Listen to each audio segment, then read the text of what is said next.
आज खुश तो बहुत हो गए तुम। बचपन से है सर पे अल्लाह का हाथ और अल्लाह रखा है अपने साथ। आज हम एक ऐसे एक्टर की बात करेंगे जो हर किसी से कहता है, जो मर्द होता है उसे दर्द नहीं होता मेम साहब। एक ऐसा आदमी जो अपने ही बहू के साथ इस तरह के गाने गाता है।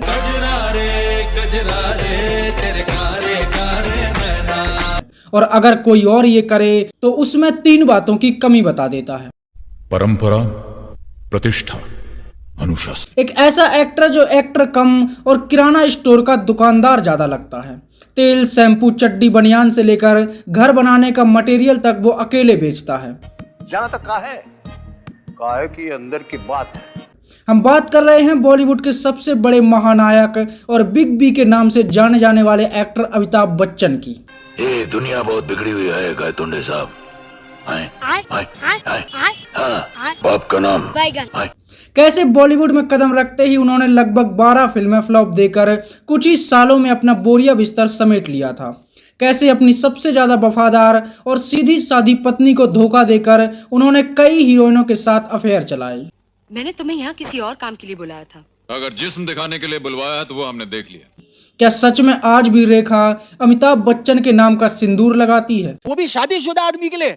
मुझसे पूछिए ना। हाँ, ऐसा क्या हुआ कि बॉलीवुड का एंग्री यंग मैन और टॉप का एक्टर बनने के बाद अचानक अमिताभ बच्चन 90 करोड़ के कर्जे में चले गए? वो कौन लोग थे जिनकी जिंदगी अमिताभ बच्चन ने बर्बाद कर दी? क्यों अमिताभ बच्चन पैसों के लिए इतने पागल और लालची हो गए कि वो पैसों के लिए कुछ भी करने को तैयार होने लगे? क्यों वो एक ना तो अच्छे पिता बन पाए और ना ही अच्छे पति? और क्या सच में अमिताभ बच्चन सिर्फ पर्दे के सुपरस्टार हैं? जानेंगे और भी बहुत कुछ, तो चलिए शुरू करते हैं।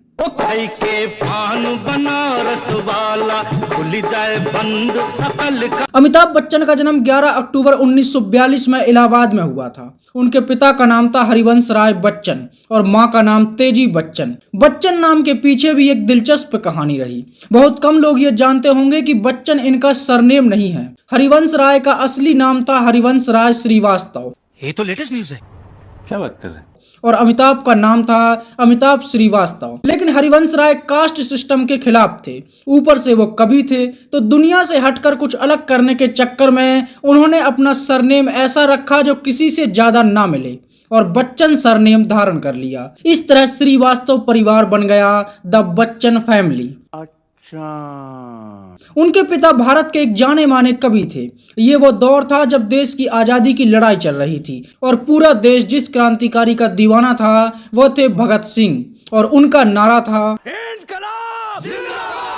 हरिवंश राय बच्चन खुद तो क्रांतिकारी बनकर आजादी में भाग नहीं ले पाए, इसलिए उन्होंने अपने बेटे का नाम इंकलाब रख दिया। इस तरह अमिताभ बच्चन के बचपन का नाम था इंकलाब। लेकिन कुछ समय बाद ही आजादी मिल गई और इंकलाब के नारे बंद हो गए, तो उनके पिता ने इंकलाब का नाम बदलकर अमिट आभा कर दिया, जिसका मतलब था कभी न मिटने वाला उजाला।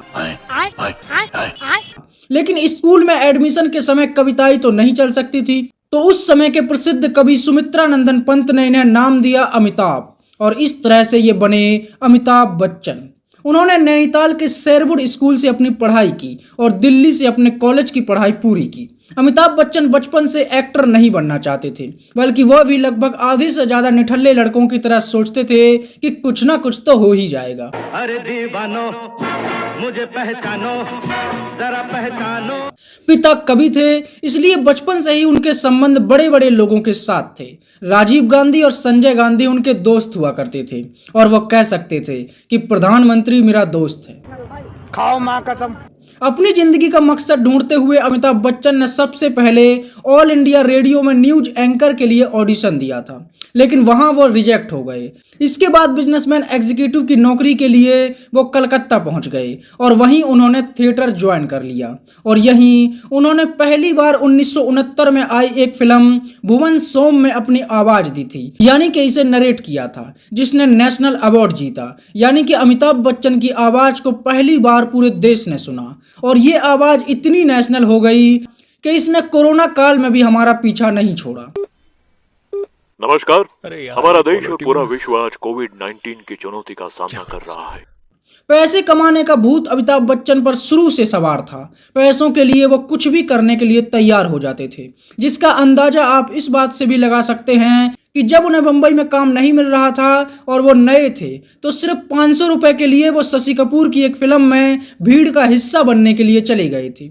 लेकिन जब शशि कपूर ने यह सीन देखा तो उन्होंने अमिताभ बच्चन को डांटा कि अगर ये करोगे तो यही करते रह जाओगे, अगर हीरो बनना है तो यह टुच्चे मुच्चे रोल ना करो। और इसके बाद अमिताभ बच्चन सीधे बड़े रोल ढूंढने लगे। अमिताभ बच्चन के लिए फिल्मों का स्ट्रगल उतना ही मुश्किल था जितना इस अंकल का बिजनेसमैन बनने का। फूफा जी के दिलवाए सिर्फ 10 करोड़ के सरकारी कॉन्ट्रैक्ट से गुजारा किया है मैंने। क्योंकि पृथ्वीराज कपूर उनके पिता हरिवंश राय के दोस्त थे और शशि कपूर भी उन्हें अच्छे से जानते थे, तो ऐसा नहीं था कि स्ट्रगल के नाम पर उन्होंने धक्के खाए हों या भूखे पेट स्टेशन पर सोए हों। और थोड़ी ही कोशिशों से उन्हें पहली फिल्म मिल गई थी। फिल्म का नाम था 7 हिंदुस्तानी। हाँ, ये अलग बात है कि उस समय पर उन्हें एक्टिंग नहीं आती थी और लोगों को उनकी एक्टिंग इतनी बकवास लगी कि फिल्म डिजास्टर हो गई, जिसमें ना तो अमिताभ का लोगों को काम पसंद आया और ना ही उनकी शक्ल सूरत।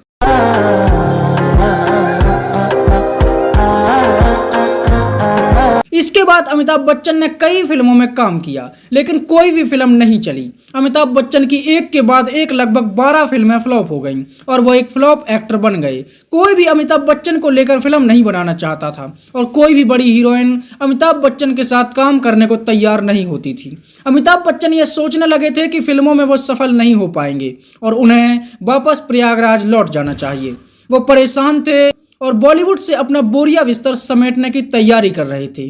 तभी उन्हें एक फिल्म मिली, जंजीर। जब तक बैठने को न कहा जाए शराफत से खड़े रहो। और अमिताभ बच्चन ने सोच लिया कि यही उनकी किस्मत को तय करेगी। अगर फिल्म फ्लॉप हो गई तो वो एक्टिंग छोड़कर वापस लौट जाएंगे। लेकिन अभी भी समस्या यह थी कि इस फिल्म में कोई भी हीरोइन अमिताभ बच्चन के साथ काम नहीं करना चाहती थी। हर किसी ने उनके साथ काम करने से मना कर दिया था। और तब उनकी जिंदगी में आई बॉलीवुड की गुड्डी कही जाने वाली हीरोइन जया भादुड़ी। जया उस समय तक बॉलीवुड में अच्छा नाम बना चुकी थी और कई बड़ी हिट फिल्मों को सिर्फ अपनी एक्टिंग के दम पर हिट करा चुकी थी। जहां एक तरफ हर बड़ी हीरोइन ने अमिताभ बच्चन से मुंह मोड़ लिया, तो वहीं जया भादुड़ी ने बिना कुछ सोचे और अपने कैरियर की परवाह न करते हुए एक फ्लॉप एक्टर अमिताभ बच्चन के साथ फिल्म साइन कर ली। जंजीर फिल्म अमिताभ बच्चन के लिए गेम चेंजर साबित हुई और इसने रातों रात अमिताभ बच्चन की किस्मत बदल दी। अमिताभ बच्चन ने जया भादुड़ी को अपने लिए इतना लकी मान लिया कि वो जया के ही पीछे पड़ गए। ये पुलिस स्टेशन है, तुम्हारे बाप का घर नहीं। और पहली ही फिल्म में अमिताभ जया भादुड़ी के प्यार के समुंदर में गोते लगाने लगे थे और उन्हें जया भादुड़ी से जया बच्चन बनाने के लिए चक्कर काटने लगे। और वह जया भादुड़ी के इतने पीछे पड़े कि मई में फिल्म रिलीज हुई और जून में उन्होंने जया भादुड़ी से शादी कर ली। दोनों की शादी भी एक शर्त पर हुई थी। फिल्म जंजीर में काम करते हुए अमिताभ बच्चन और जया भादुड़ी की नजदीकियां बढ़ गई थीं और दोनों एक दूसरे के करीब आ गए। दोनों ने वादा किया कि अगर फिल्म हिट हुई तो लंदन घूमने जाएंगे। फिल्म ब्लॉकबस्टर हो गई, लेकिन अमिताभ बच्चन के पिता हरिवंश राय बच्चन ने लंदन जाने से मना कर दिया। उन्होंने कहा कि अगर लंदन जाना है तो पहले शादी कर लो फिर जाओ। इसलिए जया को अमिताभ बच्चन से शादी करनी पड़ी। उस समय दोनों की शादी बहुत ही सिंपल तरीके से हुई थी। हालांकि शादी के समय अमिताभ बच्चन इतने सफल अभिनेता नहीं थे। अरे कहना क्या चाहते हो? मतलब अमिताभ बच्चन के अच्छे दिन जया ही लेकर आई थी और शादी के बाद जया भादुड़ी जया बच्चन बन गई और दोनों लंदन घूमने गए। दोनों खुश थे क्योंकि अमिताभ बच्चन के दिन बदल चुके थे और इसके बाद उनकी फिल्में हिट होने लगी। और इसके बाद अमिताभ बच्चन की ऐसी किस्मत चमकी कि वो एक्टर से स्टार, स्टार से सुपरस्टार बन गए। तुम्हारा नाम क्या है बसंती? हमारा नाम बसंती है। पहली बार सुना ये नाम। अमिताभ बच्चन की सबसे बुरी आदत यह रही कि उन्होंने हर उस आदमी को धोखा दिया जिसने उन पर भरोसा किया या जो उनकी टक्कर का एक्टर था। अमिताभ बच्चन की सक्सेस के पीछे भी एक मूल मंत्र था। यह वो समय था जब फिल्मों का हीरो बड़ा सीधा साधा और सज्जन आदमी हुआ करता था। क्या मिलिए ऐसे लोगों से जिनकी फितरत छुपी रहे। हीरो का मतलब सच में हीरो ही होता था। उस समय तक जितनी भी फिल्में बनती थीं उनमें हीरो वही होता था जो आदर्शवादी हो और सच्चाई पर चलने वाला हो। उस समय के जितने भी हीरो थे, चाहे वो धर्मेंद्र हों, राजकुमार हों, दिलीप कुमार हों या राज कपूर या शशि कपूर, सभी एक अच्छे इंसान को ही पर्दे पर दिखाते थे।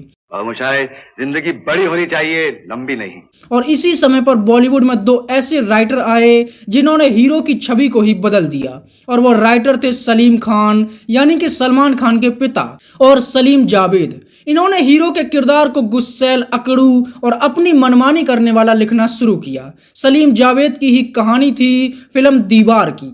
मैं आज भी फेंके हुए पैसे नहीं उठाता। उन्होंने इस फिल्म को ऐसे दिखाया कि सच्चाई की राह पर चलने वाला शशि कपूर फिल्म में विलन लगने लगा, और बेईमानी और गलत रास्ते पर चलने वाला अमिताभ बच्चन लोगों को हीरो लगा, और यहीं से बॉलीवुड के हीरो की इमेज बदल गई।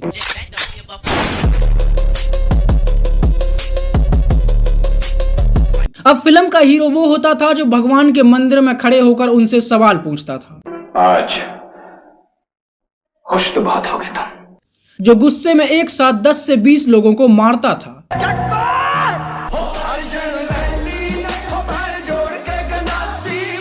वो या तो चोर होता था या स्मगलर, और जो एक क्रिमिनल होकर भी अपने भाई से कहता था, आज मेरे पास बिल्डिंगें हैं, बैंक बैलेंस है, बंगला है, गाड़ी है, क्या है तुम्हारे पास? मेरे पास माँ है। और इन सभी किरदारों को निभाकर अमिताभ बच्चन बॉलीवुड के एंग्री यंग मैन बन गए। लोगों ने इससे पहले पर्दे पर ऐसे किसी हीरो को नहीं देखा था। बहुत से लोगों के अंदर गुस्सा होता है, लेकिन वो उसे कहीं निकाल नहीं सकता। तो पर्दे पर अमिताभ बच्चन को देखकर सभी ने उससे रिलेट किया, और देखते ही देखते अमिताभ बच्चन नंबर 1 बन गए।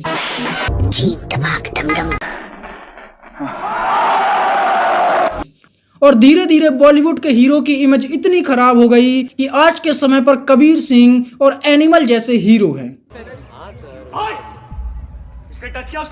1974 में अमिताभ बच्चन के घर एक बेटी का जन्म हुआ, जिसका नाम रखा गया था श्वेता बच्चन। और फिल्म शोले में काम करते हुए जया बच्चन एक बार फिर प्रेग्नेंट हो गईं, और 1976 में उन्होंने एक लड़के को जन्म दिया जिसका नाम रखा गया अभिषेक बच्चन। घर में खूब खुशियां मनाई गईं कि जूनियर बच्चन आ गया है, और अमिताभ बच्चन भी गाने लगे।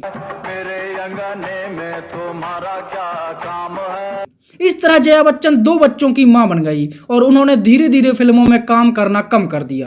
ये वो दौर था जब अमिताभ बच्चन बॉलीवुड के नंबर 1 हीरो बन चुके थे, और हर कोई उन्हें सुपरस्टार मान चुका था।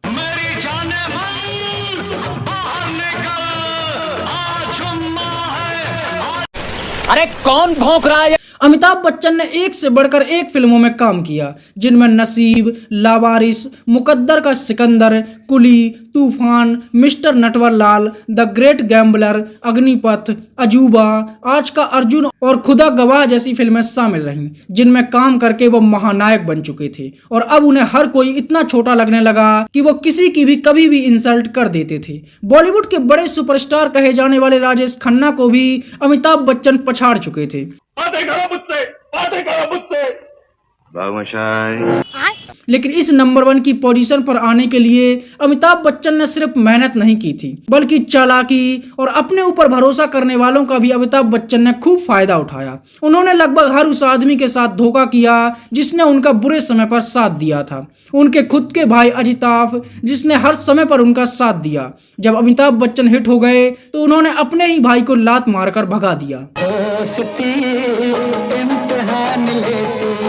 चाहे वो शत्रुघ्न सिन्हा हो, धर्मेंद्र हो, शशि कपूर या विनोद खन्ना, जब इन सबको अमिताभ बच्चन की मदद की जरूरत थी तो अमिताभ बच्चन ने अपने हाथ खड़े कर लिए और मतलबी हो गए।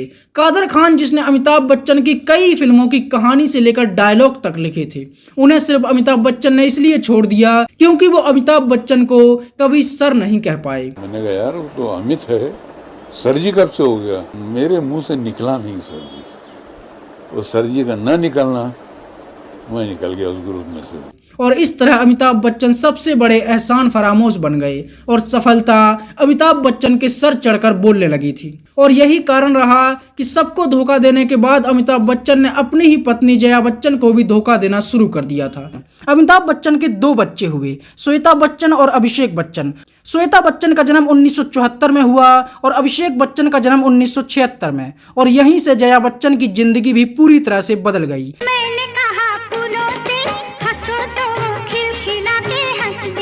ये वो समय था जब अमिताभ बच्चन बॉलीवुड के शिखर पर बैठे थे और जया बच्चन ने अपने बच्चों के लिए अपना फिल्मी कैरियर पूरी तरह से छोड़ दिया और वह सिर्फ अपने बच्चों की परवरिश करने में लग गई। सब कुछ ठीक चल रहा था, अमिताभ बच्चन धड़ाधड़ काम कर रहे थे और जया बच्चन भी अपने बच्चों का पालन पोषण करने में लगी हुई थी। जया बच्चन ने अपने बच्चों के लिए अपना कैरियर तक छोड़ दिया था और पूरी तरह से अपने आप को परिवार के लिए कुर्बान कर दिया।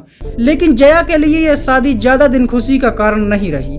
जया ने धीरे धीरे फिल्मों में काम करना कम कर दिया और अमिताभ धड़ाधड़ काम करने लगे। सब कुछ अच्छा चल रहा था और दोनों खुश थे और तभी अमिताभ बच्चन के जीवन में आई एक नई रेखा। इन आँखों की मस्ती मस्ताने हजारों। अमिताभ बच्चन का रेखा के साथ अफेयर बॉलीवुड का सबसे चर्चित अफेयर बन गया और बॉलीवुड के गलियारों में रेखा और अमिताभ के चर्चे होने लगे। जहां जया बच्चन पूरी ईमानदारी से अमिताभ बच्चन पर भरोसा करके घर संभाल रही थी, तो वहीं अमिताभ बच्चन रेखा के साथ प्यार के समंदर में गोते लगा रहे थे।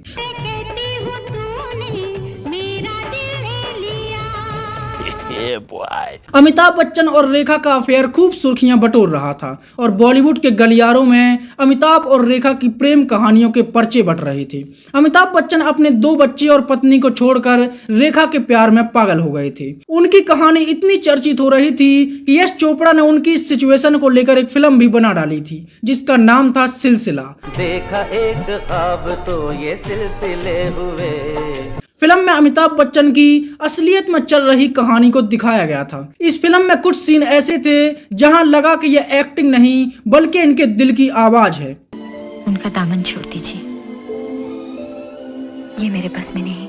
अमित मेरे पति हैं, मेरा धर्म है, वो मेरा प्यार है। अमिताभ बच्चन पूरी तरह से रेखा के दीवाने हो चुके थे और जया बच्चन अपना घर टूटते हुए देख रही थी।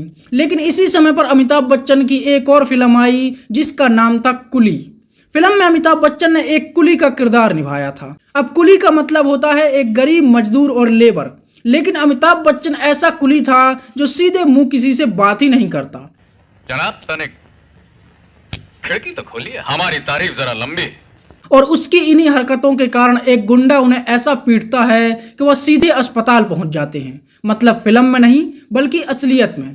इस फिल्म में एक फाइट सीन की शूटिंग के दौरान अमिताभ बच्चन को चोट लग जाती है और शूटिंग बंद हो जाती है। अमिताभ की हड्डी टूट गई और अमिताभ ने बिस्तर पकड़ लिया। जया बच्चन ने दिन रात अमिताभ बच्चन की सेवा की और बिना किसी शिकायत के अमिताभ के लिए पूरी तरह से पागल सी हो गई थी। और ये सब देखने के बाद अमिताभ बच्चन को समझ में आ गया कि रेखा की रेखा उनके जीवन में ज्यादा लंबी नहीं है। उनका जीवन साथी अगर कोई है तो वो जया बच्चन ही है। और दूसरी तरफ जया बच्चन ने रेखा को भी घर बुलाकर यह समझा दिया था कि तुम कितनी भी कोशिश कर लो, कहलाओगी बाहर वाली ही और उनकी पत्नी हमेशा मैं ही रहूंगी। इसके बाद अमिताभ बच्चन और रेखा के बीच की रेखा टूट गई।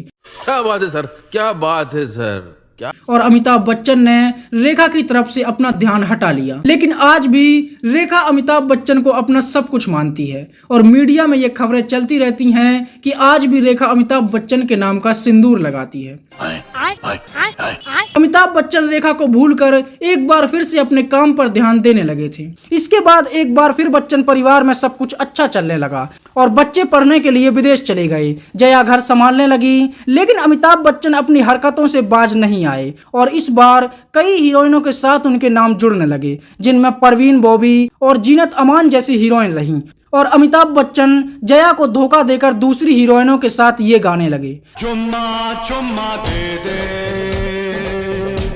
चुम्मा। अपने पति की बेवफाई और रेखा का अमिताभ के लिए पागल हो जाना जया को रास नहीं आया और वह चिड़चिड़ी हो गई। लेकिन किसे पता था कि वह इतनी चिड़चिड़ी हो जाएगी। ये जगह है ये सवाल पूछने का। मोबाइल से क्यों ले रहे हो?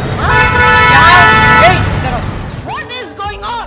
और इस समय तक अमिताभ बच्चन में घमंड भी सर चढ़कर बोलने लगा था और कई हीरोइन के साथ उनकी सुर्खियां भी उड़ने लगी थीं और वह किसी से भी कहने लगी, रिश्ते में तो हम तुम्हारे बाप होते हैं ना मैं। वो बॉलीवुड के टॉप पर जाकर बैठे थे और यहीं से उनके अंदर नेता बनने का कीड़ा भी जागने लगा, क्योंकि हर एक्टर लास्ट में यही तो करता है। तो अमिताभ बच्चन ने भी सोचा कि अब एक्टिंग से ब्रेकअप करते हैं और नेता बनकर ज्यादा देश को लूटते हैं। उनकी कुर्सी पर बैठने के बाद ये लोग जितनी जल्दी अपना लगाया हुआ माल सूद समेत वसूल कर लेंगे, उतनी ही जल्दी इस देश से गरीबी हट जाएगी। बात तो सही है।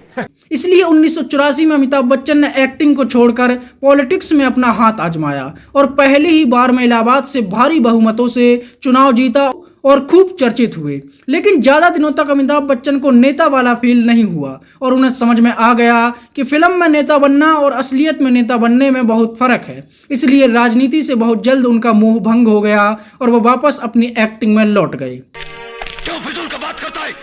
हम पठान है पठान, उल्टा सीधा बात सुनने का आदत है। लेकिन अब उनकी इमेज बिगड़ चुकी थी, इसलिए उनकी फिल्मों पर भी वो नंबर 1 वाली पकड़ ढीली हो चुकी थी और उनकी फिल्में फ्लॉप होने लगी। और अमिताभ बच्चन को यह महसूस होने लगा कि अब उनका एंग्री यंग मैन वाला इम्पैक्ट खत्म हो चुका है और हीरोइन के साथ अब इस तरह के गाने गाते हुए देखना लोग उन्हें पसंद नहीं करेंगे।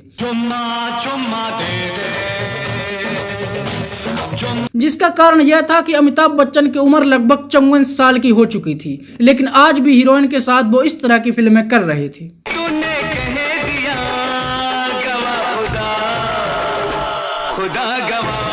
यही कारण रहा कि पब्लिक ने उनकी फिल्मों को नकारना शुरू कर दिया था। इसलिए अमिताभ बच्चन ने अपने रिटायरमेंट की तैयारी शुरू कर दी और 1995 में अपनी खुद की ABCL नाम से कंपनी खोल दी, जिसका पूरा नाम था अमिताभ बच्चन कॉरपोरेशन लिमिटेड।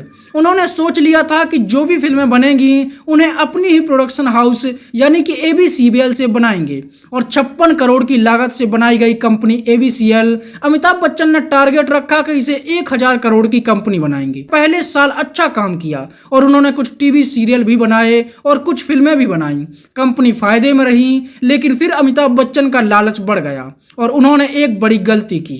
थोड़ी पटाखा दिल चुरा के ले गई। उन्होंने भारत के लोगों को अपनी कंपनी के द्वारा पहली बार भारत में मिस वर्ल्ड दिखाने का निर्णय लिया और खूब सारा कर्जा लेकर भारत में मिस वर्ल्ड कॉन्टेस्ट का आयोजन करवाया। उन्हें लगा कि इसे देखकर लोग पागल हो जाएंगे और वो करोड़ों में खेलने लगेंगे। लोग पागल जरूर हुए, लेकिन उनके खिलाफ। कैसे कैसे लोग रहते हैं यार। लोगों ने इसे पश्चिमी सभ्यता का प्रचार और भारतीय संस्कृति का अपमान बताया और इसके विरोध में आंदोलन छेड़ दिया। अमिताभ बच्चन की कंपनी को खूब नुकसान हुआ और अमिताभ बच्चन की कंपनी कर्जे में डूब गई। इसके बाद अमिताभ बच्चन ने सोचा कि एक अच्छी सी फिल्म बनाते हैं और इस कर्जे से बाहर आ जाएंगे। उन्होंने फिल्म बनाई मृत्युदाता और यह फिल्म सच में अमिताभ बच्चन को मृत्यु के मुंह में ही ले गई। फिल्म डिजास्टर साबित हुई और अमिताभ बच्चन लगातार कर्जे में धंसते चले गए। पैसों की कमी नहीं है मुझे, किसी से भी उधार ले लूंगा। इसके बाद उन्होंने और भी कई फिल्में बनाई, लेकिन सब की सब बेकार रहीं और उन पर कुल 90 करोड़ का कर्जा हो गया और इस तरह ABCBL कंपनी दिवालिया हो गई। और इसके बाद अमिताभ बच्चन की हालत और भी ज्यादा बुरी हो गई। हालात ऐसे हो गए कि उन्हें अपना बंगला भी गिरवी रखना पड़ा था। वो पूरी तरह से रोड पर आ गए थे, लेकिन अमिताभ बच्चन ने इसे सबसे छुपाने के लिए उल्टा अपने खर्चे कम करने की बजाय बढ़ा दिए, ताकि लोगों को ऐसा ना लगे कि अमिताभ बच्चन बर्बाद हो चुके हैं और वो रोड पर आ चुके हैं। मतलब फटे तो फटे, नवाबी न घटे। और इसी समय उन्होंने अपनी बेटी श्वेता बच्चन की शादी कर दी और इसमें भी खूब पैसा खर्च किया। अपनी झूठी शान बनाने के चक्कर में अमिताभ बच्चन की हालत और भी ज्यादा बदतर हो गई और फिर अमिताभ बच्चन को हार कर एक्टिंग में वापसी करनी पड़ी और उन्होंने यशराज का दरवाजा खटखटाया। फिल्म मोहब्बतें में एक सपोर्टिंग किरदार निभाकर वो लोगों को 3 बातें समझाने लगे: परंपरा, प्रतिष्ठा, अनुशासन। लेकिन कर्जा ज्यादा था तो फिल्मों में प्रिंसिपल बनकर तो नहीं उतरने वाला था। इसलिए अमिताभ बच्चन ने टीवी का भी रुख किया और कौन बनेगा करोड़पति में लोगों को पैसे बांटने लगे, और वो भी थोड़े बहुत नहीं। 7 करोड़। उन्होंने अपने बेटे अभिषेक बच्चन को भी फिल्मों में लॉन्च किया, लेकिन अभिषेक बच्चन कभी भी एक बड़े एक्टर नहीं बन पाए और सालों से आज तक संघर्ष ही कर रहे हैं। उन्होंने अमिताभ बच्चन के सपनों के साथ साथ उनकी एंग्री यंग मैन की छवि पर भी मूत दिया।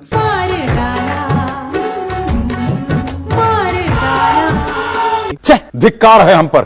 और इसके बाद जो अमिताभ बच्चन पैसों के पीछे पड़े तो ऐसे पड़े कि किसी भी काम को करने के लिए वो तैयार होने लगे। वो निचले स्तर की फिल्में करने लगे। पैसों के लिए वो यह भी भूल गए कि अब वो महानायक की छवि बना चुके थे और उनका काम लोगों को कितना प्रभावित करेगा। इसके बाद भी वो इस तरह के सीन देने लगे।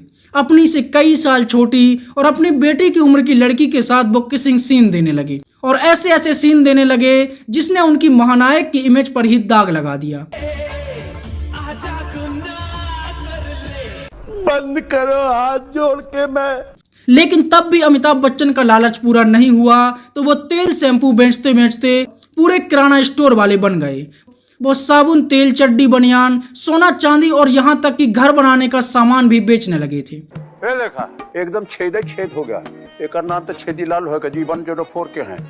अमिताभ बच्चन ने फिल्मों में काम करना जारी रखा और आज भी वो फिल्मों में एक्टिव बने हुए हैं और हर तरह का रोल करने के लिए तैयार हो जाते हैं। वो ऐसे भारत के पहले एक्टर हैं जो 82 साल की उम्र में भी अपने एक्टिंग से लोगों का दिल जीत लेते हैं और आज भी बॉलीवुड के सबसे महंगे एक्टर्स की लिस्ट में शामिल हैं। उन्होंने कई अवार्ड जीते, उन्हें कई नेशनल अवार्ड से भी सम्मानित किया जा चुका है। अमिताभ बच्चन के पास आज के समय में लगभग 3400 करोड़ रुपए की संपत्ति है, लेकिन बड़ी बात यह है कि आज वो सिर्फ पर्दे के ही महानायक बनकर रह गए हैं और अपनी पर्सनल लाइफ में पूरी तरह से फ्लॉप हो चुके हैं। उनका लड़का एक बड़ा एक्टर नहीं बन पाया और बॉलीवुड में आज तक कोई बड़ा नाम नहीं कमा पाया। उनकी लड़की का पारिवारिक जीवन बर्बाद हो गया और उनकी खुद की पत्नी उनके साथ नहीं रहना चाहती और अमिताभ बच्चन से जुड़ी हुई रहने पर भी उसे आपत्ति होने लगी है। सर सिर्फ जया बच्चन बोलते तो काफी हो जाता।